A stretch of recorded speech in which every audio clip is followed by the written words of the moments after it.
One bridge, one route into Taipei, and Taiwan is preparing for the day China tries to take it.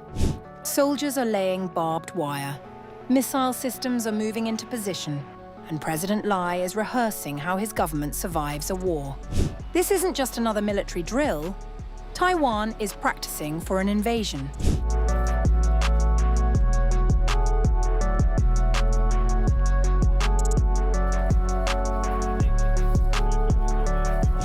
A single bridge could decide the fate of a capital. Soldiers are laying barbed wire, missile systems are moving into position, and Taiwan's president is rehearsing for the moment every government hopes never arrives. As tensions with China continue to escalate, Taiwan is transforming its streets, bridges, and command centers into a rehearsal for war. Taiwan has launched one of its largest and most comprehensive annual military exercises, with the Han Kuang War Games entering their second day as troops practice defending critical infrastructure against a potential Chinese invasion. One of the most closely watched drills took place at the newly opened Danjiang Bridge, a strategic crossing over the Tamsui River leading directly towards Taipei. Military planners consider the bridge a crucial gateway to the capital and a potential objective for any amphibious assault launched from Taiwan's northern coastline.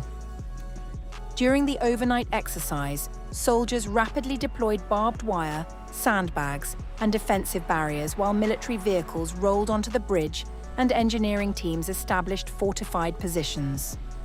Despite the military activity, cyclists and pedestrians continued using the sections of the bridge that remained open.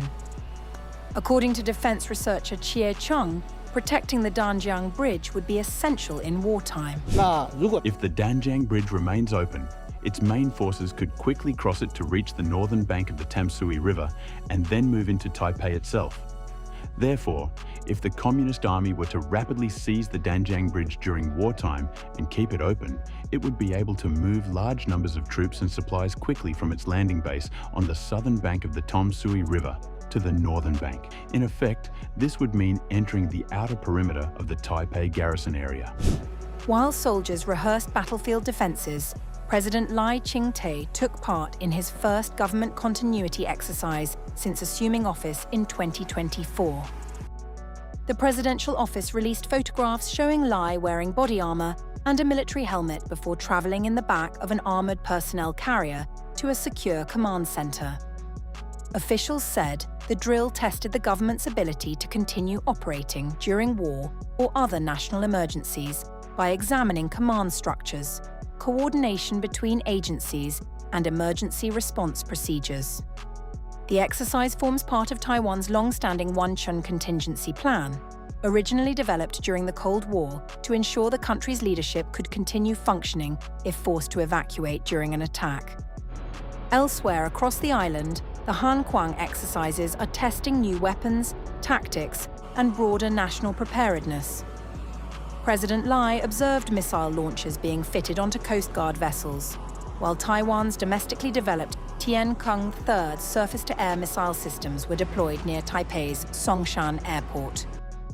The Defense Ministry said this year's drills focus on realistic combat conditions, including counter-blockade operations, coastal strikes, the protection of critical infrastructure, and the strengthening of whole-of-society resilience. The exercises also place greater emphasis on mobilizing reservists, improving urban resilience, and adopting American-style military training methods that encourage greater flexibility and faster battlefield decision-making.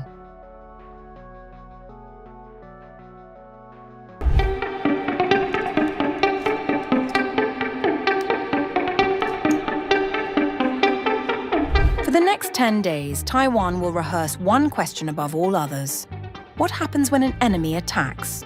On August 5th, the island launched its annual Han Kuang military exercise, its biggest war drill of the year, with a new focus on preparing commanders to make battlefield decisions when communications fail, intelligence changes, and orders cannot wait. The exercise comes as China continues to increase military pressure around Taiwan, sending warships and aircraft near the island while maintaining that it could use force to bring Taiwan under its control. This year's drills begin inside an underground command center in Taipei before expanding across the island with fighter jet dispersals, emergency naval deployments, and large-scale mobilization of reserve forces. For the first time, Taiwan is also testing whether its military can keep operating if digital communications are disrupted. Mobile internet speeds will be deliberately slowed during parts of the exercise, exposing both troops and civilians to the kind of communication problems officials believe could emerge during a conflict. As I was saying earlier, we live in a region where the possibility of war is very real. In circumstances like these, it's all the more important to carry out more drills and make the necessary preparations. Personally, I think that's extremely important. Another first is the adoption of a US military practice known as a back brief, requiring junior officers to repeat mission details back to commanders before operations begin. Officials say the aim is to ensure orders are fully understood before troops move into action. These are all part of a series of toughening exercises. This is no longer a laboratory-like exercise in a vacuum. The military will also simulate the wartime relocation of major weapons stockpiles, mobilize civilian factories for defense production, and escort supply convoys along Taiwan's Pacific coast. More than 20,000 reservists have been called up, with live fire exercises taking place on beaches and training grounds across the island. Military planners will also test how frontline information is released during combat, introducing embedded reporters to assess wartime communications and efforts to counter enemy disinformation. The broader objective is to make the drills less scripted and more unpredictable. Field commanders will face unexpected battlefield scenarios, designed to force rapid decisions without relying on pre-planned responses. If the situation does not match the original enemy scenario, what should he do? How should he reassess, readjust, and quickly issue orders? The exercises run until August 14th, combining military operations with civil resilience drills that prepare local authorities and the public for the possibility of war. China has not commented on this year's exercise. Beijing continues to claim Taiwan as its own territory and has never ruled out the use of force.